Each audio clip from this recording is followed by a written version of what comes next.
Hello, back again.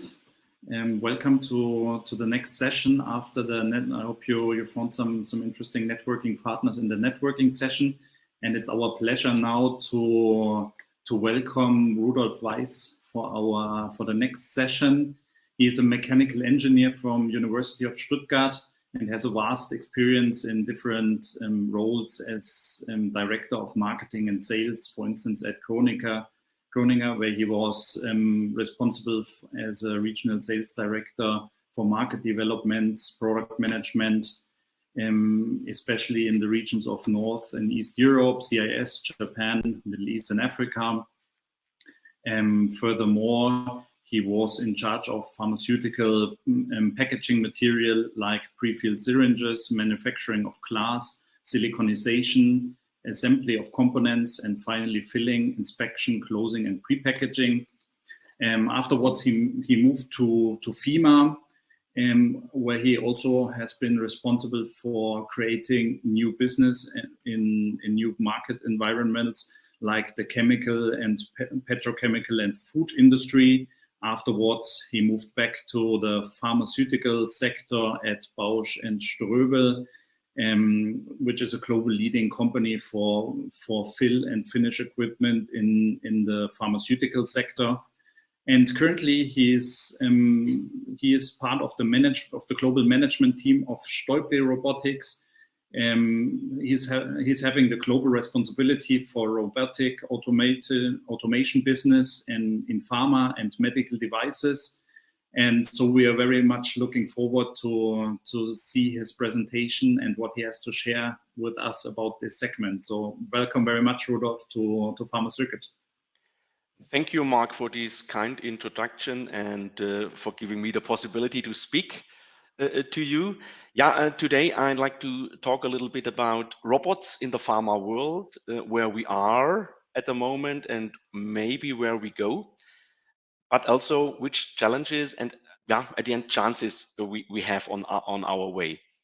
So let me directly jump into the presentation. I'd like to change with you a little bit the experience of the last 3 decades, how the equipment evolved over the years. And when you remember back 20-30 years, the processes in the pharma world were really more open and manual, similar to these pictures you have. You can imagine these risks for operators and also for the products itself were pretty high.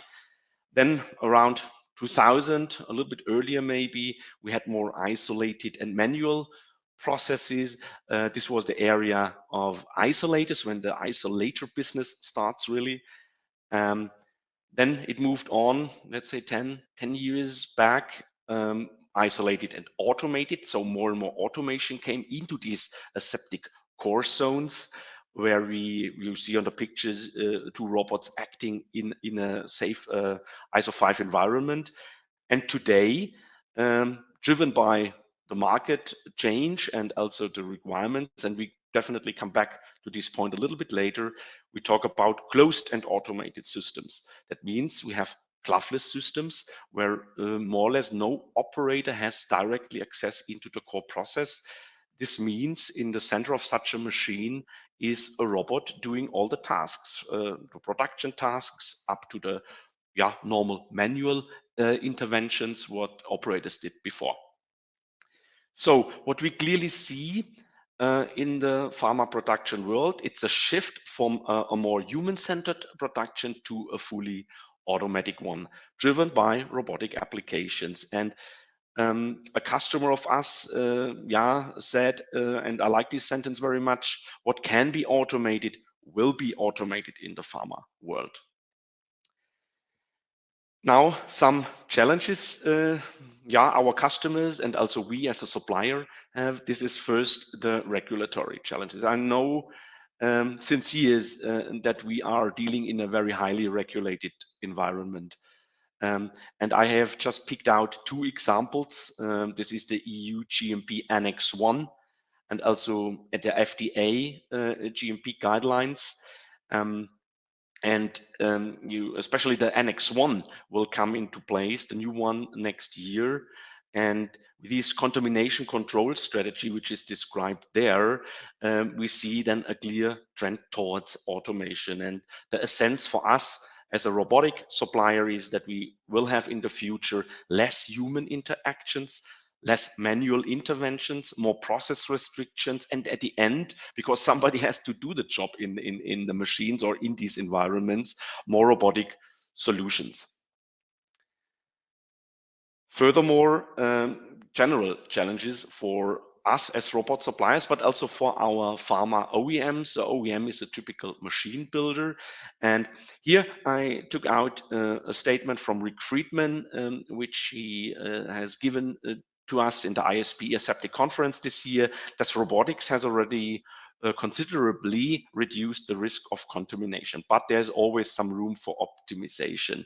I mean, we did a lot around robotics, I must say, in the recent 15 years, but we still work hard on a suitable process design, on a hygienic design. That means a robot need to fulfill all these requirements when it comes to easy cleaning, easy disinfection, the sterilization, even let's say the contamination by VHP. The particle generation to meet ISO 5 is important. The laminar flow impact. And at the end, we need validated processes. And when you go on with that, sooner or later we come to the point that the robot is no longer a black box, that we need really to monitor a status of a robot, to take the fear from OEMs, from operators using a robot. Therefore, we need to define maneuvers, specific maneuvers to help operators in case of an issue. And at the end, this leads to self-learning systems based on artificial intelligence rules. But my question is always also to the industry, how far can artificial intelligence go in the pharma, especially in these very regulated and validated environment? You cannot let a robot on its own doing the job and improving themselves without proving it. Yeah, this, I think, in the pharma, this is very specific. Other industries are more ahead, I would say. And here a short summary of the last part of the challenges. This is market requirements and also consequences. I mean, over the years, the production landscape changed a lot. Today we are in the era of more personalized, customized drugs. That means machinery, equipment must be designed for smaller, flexible batches, and if possible on a very small footprint. And here you use usually, and this is by nature, the full flexibility of a robot. I don't want to go more into detail because I think the most of you know the current trends in the pharmaceutical production world. So now, where you can find robots already today. This picture looks a little bit confusing, but I tried really to sketch a little bit the areas where you can find robots already today and how these fields are, let's say, linked to each other. And I just go through it quickly. So you can find robots today already in the API manufacturing and research. You can find it in the biggest field of pharmaceutical production. This is the drug production of liquids, solids from primary, that means filling, up to the warehouse through secondary packaging, final packaging. You have along all these production chain a lot of automation already today. Then we call it auxiliary processes, where you find isolators, freeze dryers, autoclaves, parts washers, where robots, for example, help to load freeze dryers, also specific parts into autoclaves or into parts washers. Here you can find robots as well. The big area of biotherapy, I have also later a video with me showing how this cell culturing, this handling of human material could be automated. The pack material manufacturing, this is really the manufacturing of packaging containers like syringes, vials, cartridges, ampoules, bags, whatever, also pens.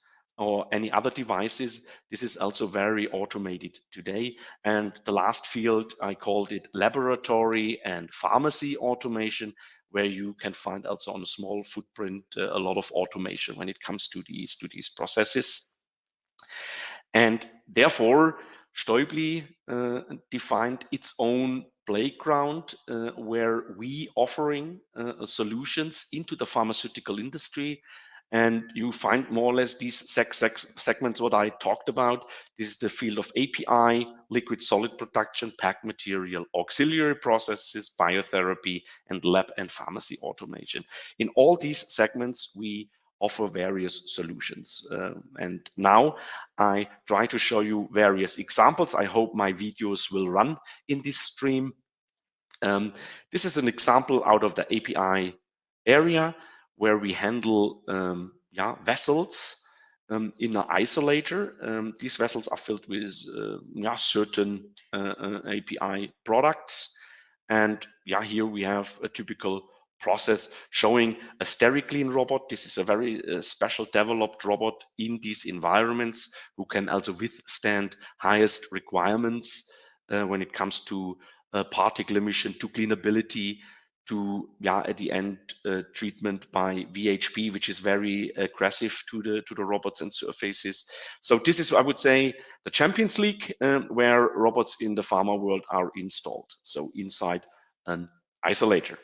Let me go on after this video to the next segment. This is a typical example of a robotic filling line for pre-sterilized containers. And here along the process, you can find a lot of robots. Here you have seen the delining, here denesting, the processing. And please don't wonder, the speed is very high. This is double speed because to let the video run a little bit faster, this is not a real machine speed. The machine speed would be a little bit slower. And at the end of a line, you have then another robot doing the denesting. You see they take the objects, in this case vials, out of the nest and feed them into a capping machine. And this is a typical example, I would say, in the field of aseptic liquid filling.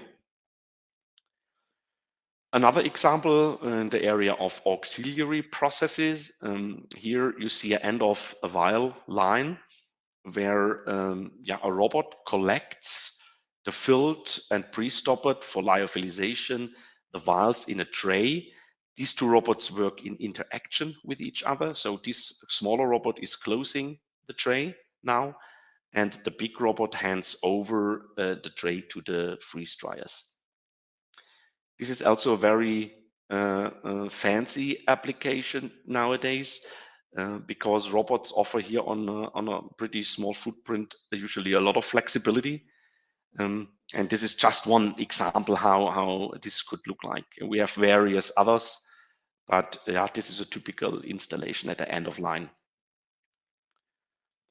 The next video shows our biggest robot in full SteriClean version. This is a TX200 SteriClean with a reach of 2.6 meters. And this is installed in a Chinese pharma factory. And this robot is handling human material. We call this cell culturing.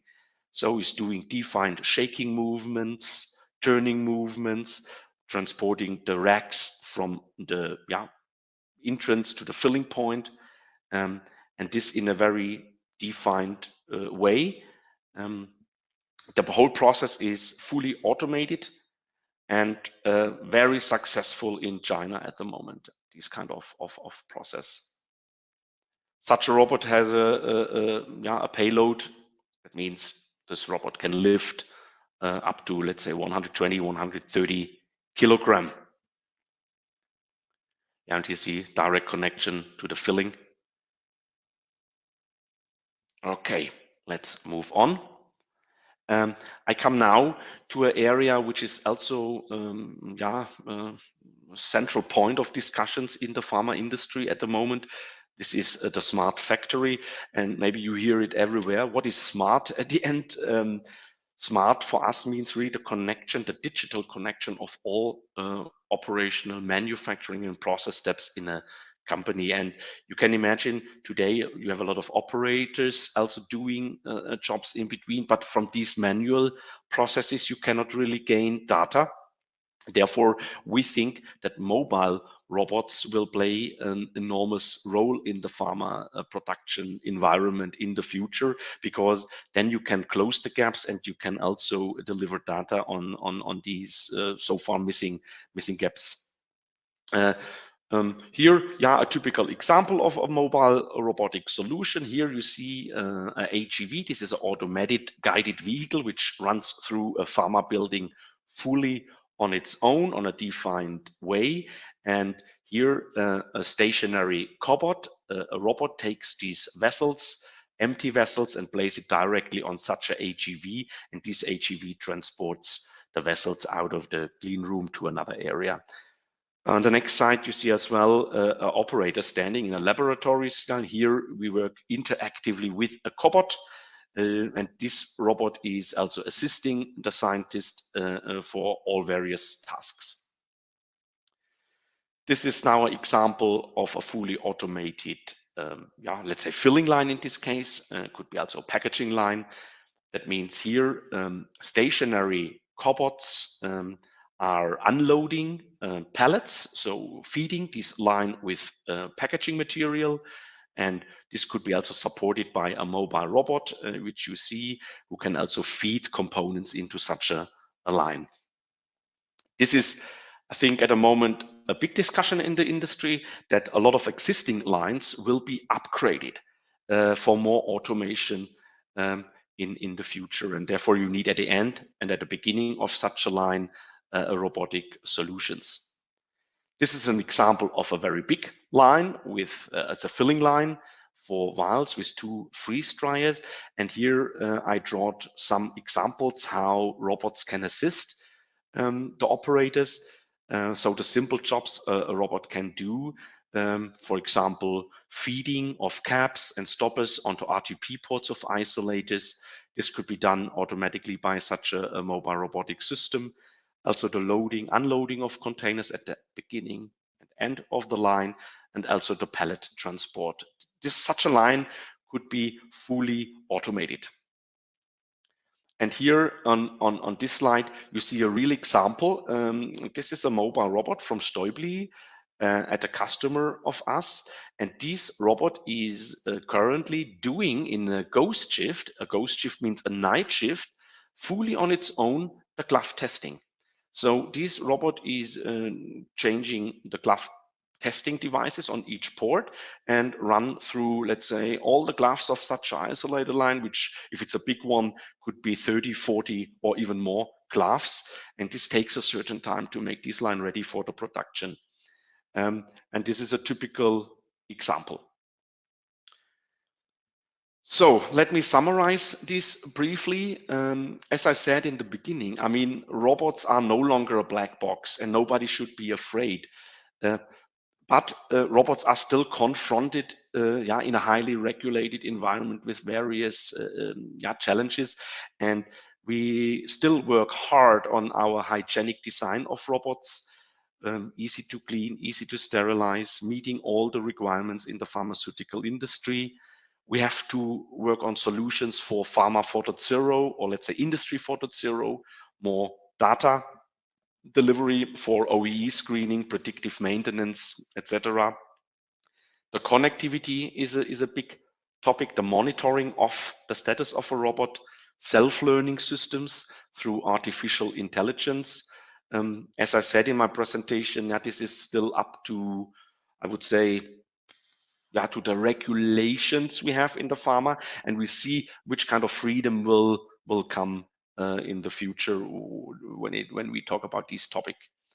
Then the mobility, I think this is a very, very big sector at the moment, that a lot of pharmaceutical companies talk about automation of processes, upgrades via mobile robots, simply to make life easier for operators and to optimize the supply chain. And at the end, we need to offer flexibility. That means we need modular solutions. We need also nice software features to help our customers, like telemanipulation in case of a fault intervention. A robot could be controlled from outside with haptic joysticks or haptic gloves to clean up the system, to release the fault inside the machine. On such stuff we are working at the moment. Also, aseptic tool changes are needed. That means if we have various tasks for a robot inside a system, we need also the corresponding tools for that. And we cannot create one monster tool.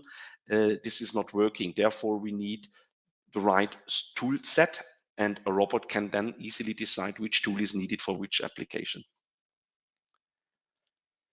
So finally, let me also give some words of Stäubli. Stäubli is a Swiss-based technology company. We are currently almost 6,000 employees. We are almost 130 years in the market, and we are currently doing around 1.3 to 1.4 billion Swiss francs. We are very international. We have 29 own subsidiaries all over the place. So we have very close contact to all the customers in all areas of the world, especially when it comes to service and support. So I would say this is a big strength of Stäubli. In general, Stäubli has 4 divisions. This is the electrical connectors, the fluid connectors, the textile division, and the robotic division, where I belong to. And yeah, the scope of supply, what we can offer into the pharma industry is a huge range of 4-axis and 6-axis robot in various environments. That means we treat our robots with a very special painting and coating to make it ready for these kind of environments. We call this harsh, electronic, clean environment, hygienic, humid environment, and our business is more the sterile one. Then we have the cobots, we have the mobile robots, and the AGVs. These are the transportation platforms. So this was already the end of my presentation. I hope I could give you a quick insight where we are when it comes to robotics. And I really looking forward to some questions now. Thank you very much. Thank you very much, Rudolf, for the interesting insights. It has been a very inspiring presentation about what's next in pharmaceutical manufacturing, about automation. And I think also coming to the first question. So I think you mentioned at the beginning of your presentation that still in pharmaceuticals we are some kind behind in automation and perhaps in the use of artificial intelligence. How do you see that? So I think artificial intelligence, of course, has its limits, but it also could avoid human errors, which could have grave consequences, of course, always treating with pharmaceutical products. So how do you see these limitations? Yeah, absolutely right. I mean, artificial intelligence is already used in the pharma world, especially when it comes to vision inspection systems. Yeah, for example, to learn if it's a particle or if it's only a bubble. So we use artificial intelligence already today. For robotics, I think we are still in the position, yeah, we could offer, I would say, optimized and self-learning systems. But I think in the pharma, as long as we have these kind of regulations that at the end somebody has to sign off, somebody has to approve, if we have a robot change or a movement change or process change, I think this will take a certain time. But technically, I think we definitely develop that and make the systems ready.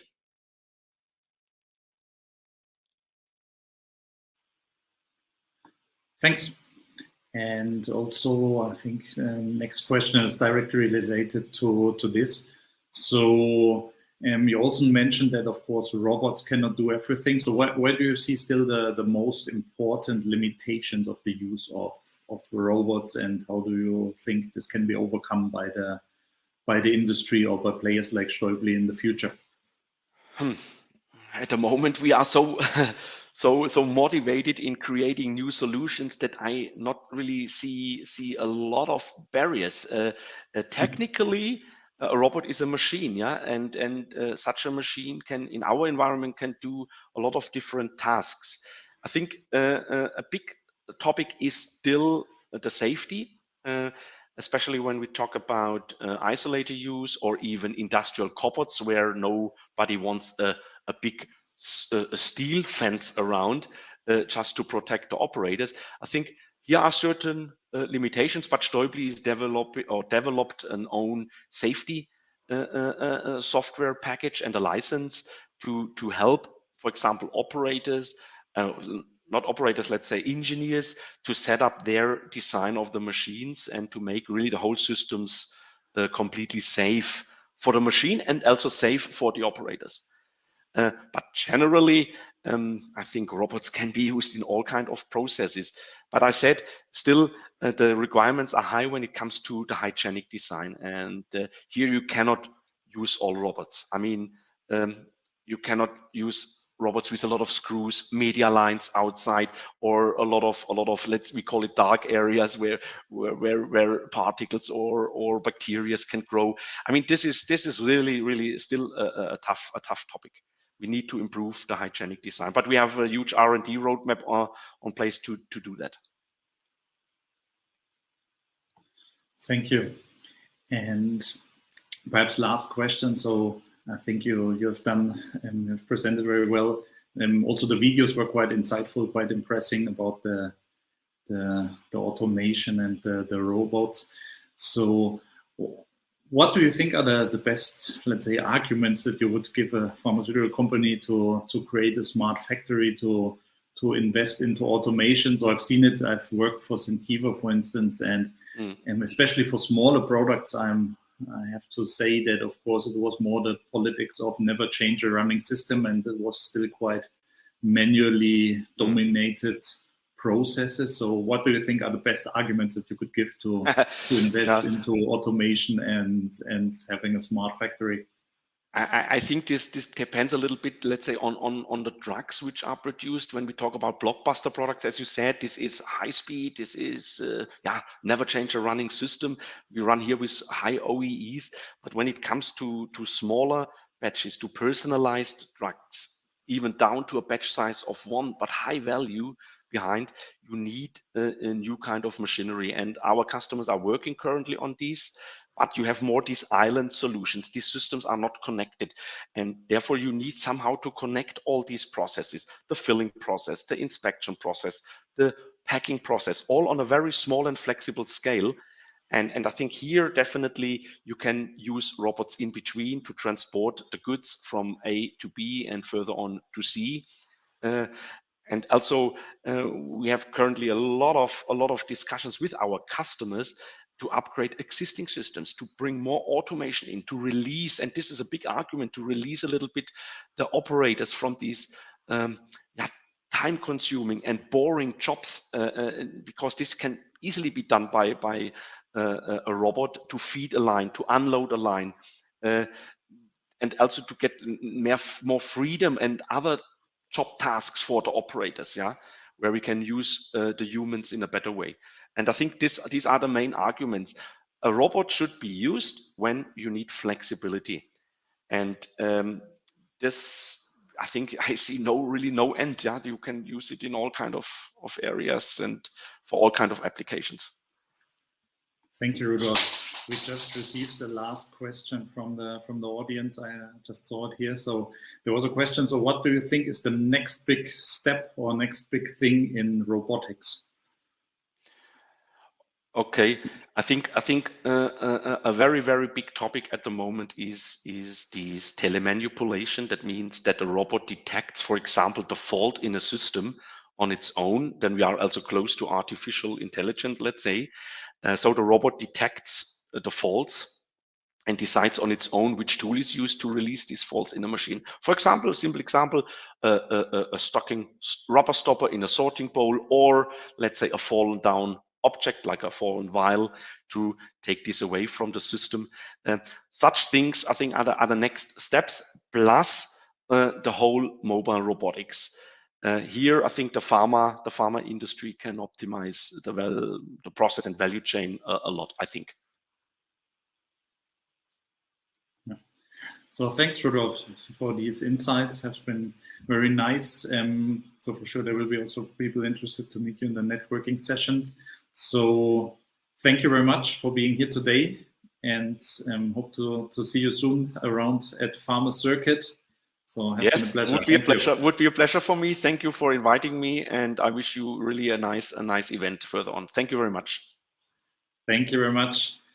Okay. So, and from the, bye for the audience, we will be back. Goodbye, Rudolf. And for the rest of the audience, we will be back just in 5 minutes with the next presentation. So stay tuned and see you soon, Rudolf. Thank you. See you. Bye. Ciao.